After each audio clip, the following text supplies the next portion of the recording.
All right, guys, what's up? Okay, should be good to go. Should be live right now. Yep, we are live, and today we're going to talk really quickly about choosing your target market, how that's done. This is something I struggle with. Actually, I went through a process where I was refining and refining who exactly am I talking to. When I first started off, I was like, man, I like to talk about a bunch of different things, and come to find out that just wasn't the way. So I'm going to just show you guys exactly. Had a couple conversations with a bunch of people today around target market, so I want to make sure I show exactly what I know as far as that's concerned. Okay, so how to choose your target market. Choosing your target market made easy. If at any point you have any questions, you want to make any comments, let me set this up real quick. I'll be able to look at that. But we're talking about how to choose your target market. Give me 1 second.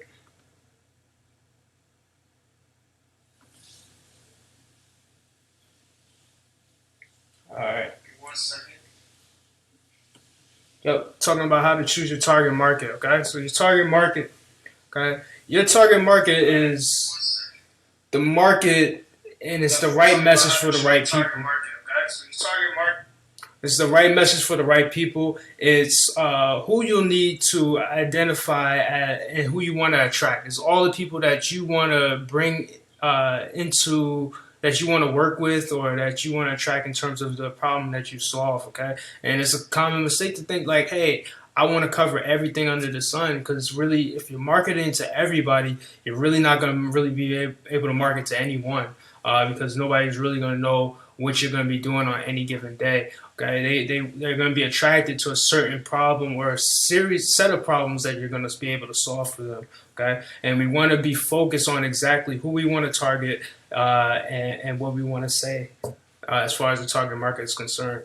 Okay, so that brings us to specialization. Okay, and specialization is really just making sure that we're catering to a specific audience. Okay, and our products and services are going to help that audience. So we want to attract who we want to attract quickly, and we want to really repel who we want to repel quickly. So if you want to attract positive people, obviously you want to repel those people who are going to bring negativity or talk about the wrong thing or who like to gossip and do those kind of things. We want to repel those people and actually bring in the people that are going to help what we're doing, what our movement is all about, and help others. Okay, you should be attracting your ideal client. If the client is not ideal, you should just be able to refer them to the next person that could maybe help them with their situation. Okay, the more competitive your target market is, the more specialized you have to be in terms of your target market. And your specialization statement should be a statement that just simply says what you do and who you serve and how you can help them. Okay.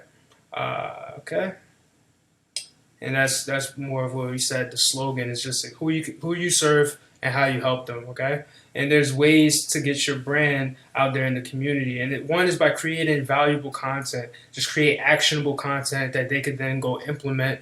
So we're going to end this content specifically with a series of questions that you can then answer to help you really refine, all right, this is who I'm talking to if I'm going to start a small business or if I'm going to be in a home-based business. Either way, you want to talk to a specific audience that you could provide value to, that you could help them out with their issues, and that's really the idea behind the marketing side. Okay, a lot of us get involved with this, and we really get involved with just the networking, where we're talking to different people, getting to know, talk to all family and friends, and talk to all kinds of people all around.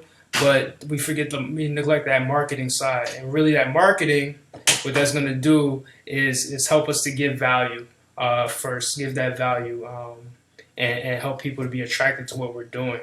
Okay, creating customer-focused content for your brand. So your brand, okay, and if at any point you get on, go ahead and make a comment.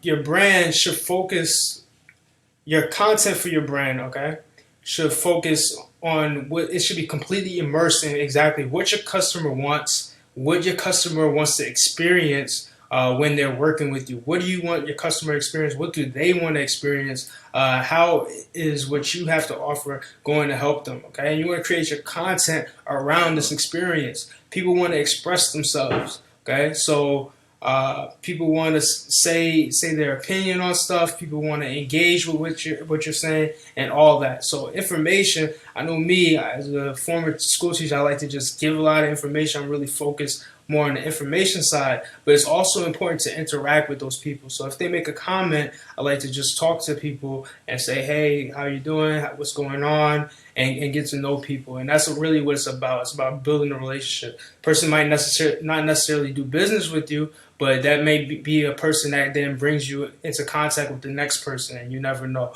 So it's just important to just give out the value and build relationships when you're doing your personal brand. Okay, how can you make customers in the audience feel special? Okay, so people, your information is contextualized for them in a way that they can understand it. Okay, so a lot of people may not know exactly, if they're not in the same field, might not know, hey, what's a brand, what's all this stuff that he's talking about. But the people who are in the field of marketing or networking or working from home in a home-based business, or even in any business really, they'll know exactly what I'm talking about in terms of branding yourself, choosing your target audience, so you make sure that you're catering to the right people in the right way. Okay, and focus on quality versus the quantity. Okay, so what I'm giving you right now is actually a lot of information that I actually pay for a lot of this information, but I'm giving it to you guys today, free of cost, because I know it's important information. I know it's something that helped me along my path to really start focusing on what I should be doing. It gave me a clearer focus so that I could just work and waste less time thinking about whether I should be or shouldn't be, or it just gives you that laser sharp focus. So strong content is going to actually build a rapport. So people are going to get to know you, what type of person you are, what you have to offer, and those kind of things, and how you help them with their pain point. Okay, so you want to create content specifically around that problem, and your content should let your prospect know that you're supportive, that you're a person that cares, and that you'll help them fulfill their goals, really, whatever that is, whatever that may be. Okay, and here's some target market questions. We're going to end with this. These are just some questions that you could go ahead and write down, answer them yourself. This will help you to refine who's your target market and all those things. So my target market is, and then you just write down, my target market is this. These are the kind of people I want to focus on. These are the kind of people I want to speak to. Think about everything, age, demographics, all that. Think about all that stuff, okay? Things that I know about their demographics are. So what specific things do you know about your target market? Where do they hang out? What kind of thoughts do they have? What kind of shopping habits do they have? All those things, okay? What are their dreams and desires? What are they looking for? What do they aspire to be? Who do they want to become? Who do they look up to? Those kind of things. Okay? And think about their struggle points, their pain points. All of those things are going to be important, because what that's going to do is help you cater your specialization, what your tools are that you have to offer is going to help you cater it towards them and give them exactly what they need. Okay? What's their biggest emotional problem, their pains and struggles? Okay? All of those things are going to then say, hey, the biggest benefits of what I have to offer are this. So based on those pain points, the biggest thing that I have to offer now is this, and this is why it's going to help you. And you don't really say it just like that. You just show it. At that point, you're so you understand your target market so well that you just really understand that. Okay, so I hope you guys got value from this today. I enjoyed being on. If you have any questions, you could go ahead and put them in the comments. I don't see any right now. But thank you guys for coming out. And that's it for today. We'll be back around the same time tomorrow, God willing. Okay? Thank you guys very much. Go ahead and, if you got value from this, go ahead and like it. Click the follow button if you haven't followed already. And thank you guys.